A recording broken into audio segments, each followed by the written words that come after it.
What better way to do a reading wrap up than to do it a month late, because that's where I'm at right now. I read, I think, like 15 books in April, and in May so far I've only read like 3, so you know, sometimes you win, sometimes you lose, and that's okay. 3 is still a win to me.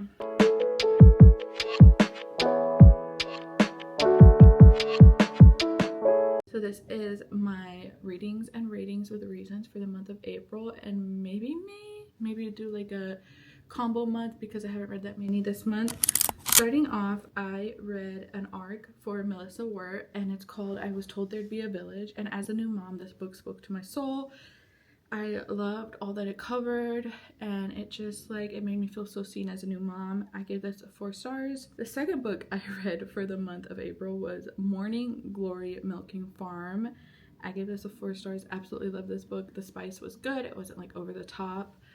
I thoroughly enjoyed like just overall the whole book. The third book I read for the month of April was When Women Were Dragons, and I gave this book 4 stars. However, I do think it could have done some things a little bit better. Like, it could have portrayed feminine rage just a little bit more, like gone in depth with that a little bit more, but overall I really enjoyed this book. The fourth book I read was Next of Kin, and I think this book is so cute. However, I gave it 3 stars just because it's not my favorite Hannah Bonham Young book. I was obsessed with Out on a Limb. I actually fell in love with the pregnancy trope through that book.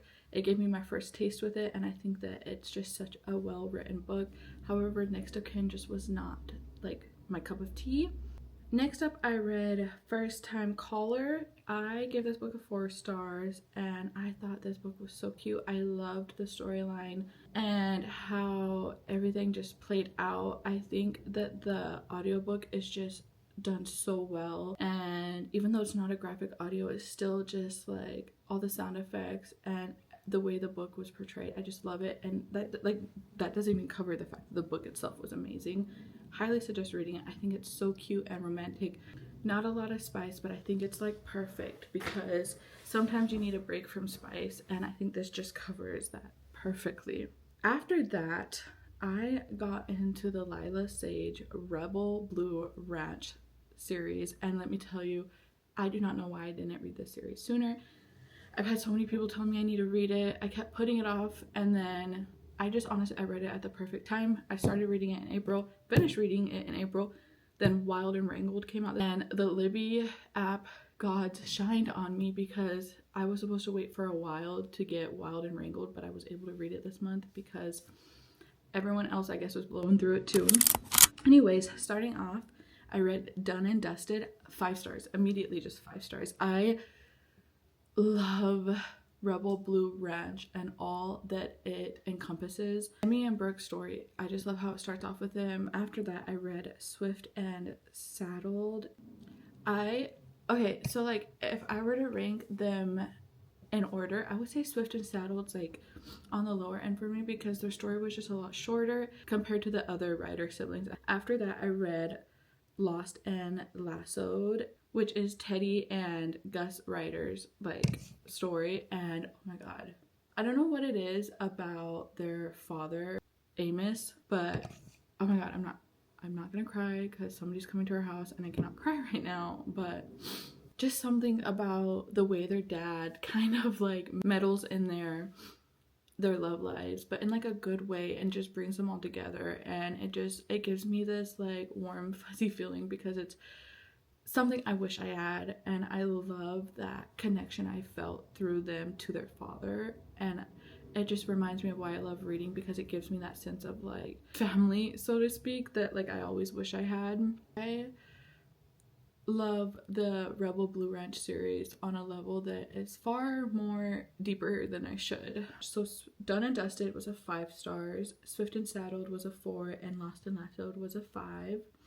Then moving on to Priest, I gave this 3.5, and yes, I know going into it I knew it was a lot of spice, but it was just like watching it was done in a way that just made me feel dirty, and like I don't think I should be shamed, but it just made me feel so dirty to read this book, and like not in a good way. After that, I read Guild by Raven Kennedy. I'm still waiting for the other books in that series. I give it a 4 stars.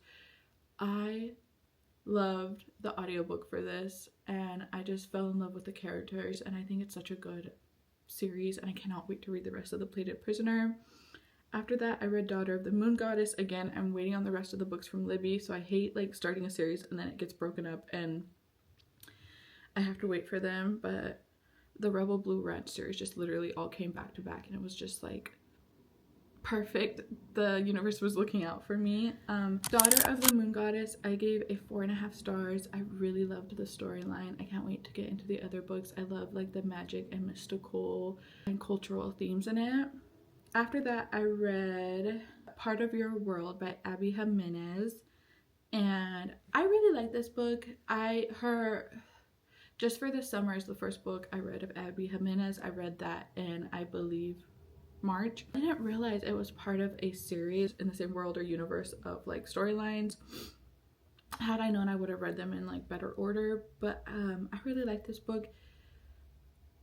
But it's like, I gave it a 4 stars, but it just wasn't my favorite. After that, I read Hannah Bonham Young's Out of the Woods, which again, it's in the same storyline series universe as Out on a Limb. Absolutely loved reading Sarah and Caleb's storyline. I think that having both storylines is just so perfect, because you have Win and Bo's storyline, and Win and Bo accidentally get pregnant from a one-night stand. Sarah and Caleb are choosing not to have kids, and I totally respect that and love how that storyline feeds into just the whole book. And I also love the author's notes and how each book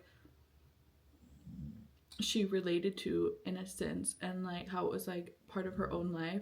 And I relate to Sarah a lot because I met my husband when I was 18, and from there I basically relied on him completely, and I can like understand the resentment you can have where you feel like you're constantly rescued, but you're also so extremely grateful.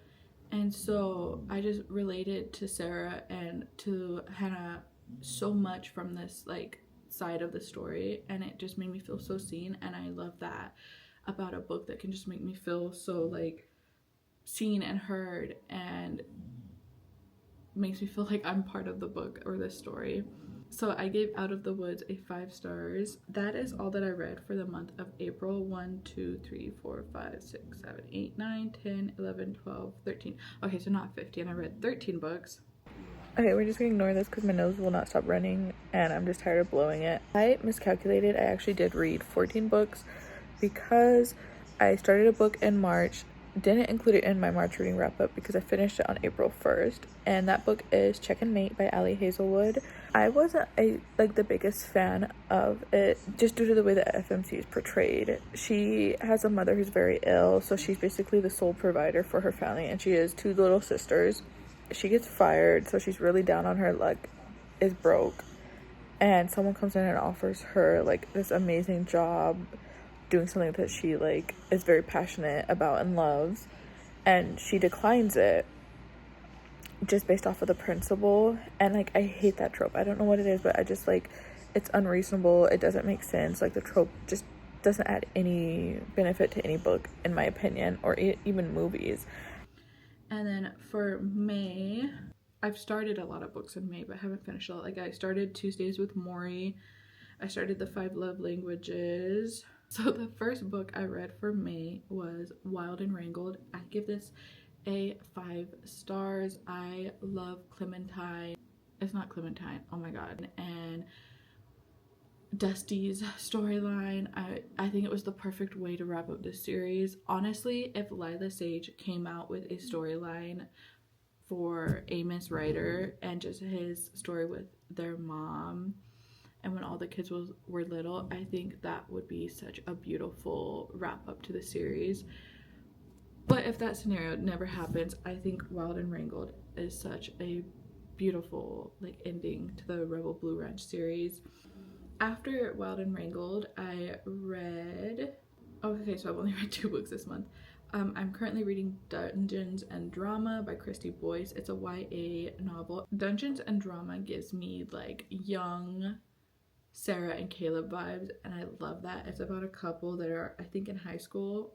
Well, they're not actually a couple, they're fake dating, but it's about two kids in high school, and she gets in trouble and has to work for her dad's store, which is like a gaming store, and in the back they play Dungeons and Dragons, which we all know the story with Caleb playing Dungeons and Dragons. So I cannot remember where I left off earlier. It is many hours later. Contractor for our leak issue came around 2 to 3, and it is now almost 6, so it's been many hours. No kisses, no kisses. You just want to hump. That's all you want to do, eat grass and hump. Okay, this has been my April and May reading wrap up. I probably will not be able to finish any more books for the month of May. I doubt that I'll be able to read any more than what I'm currently trying to finish. May has flown by, and I'm hoping June is a lot better in the way of reading. I hope you've had a beautiful reading month, and if not, I hope June is better for you as well.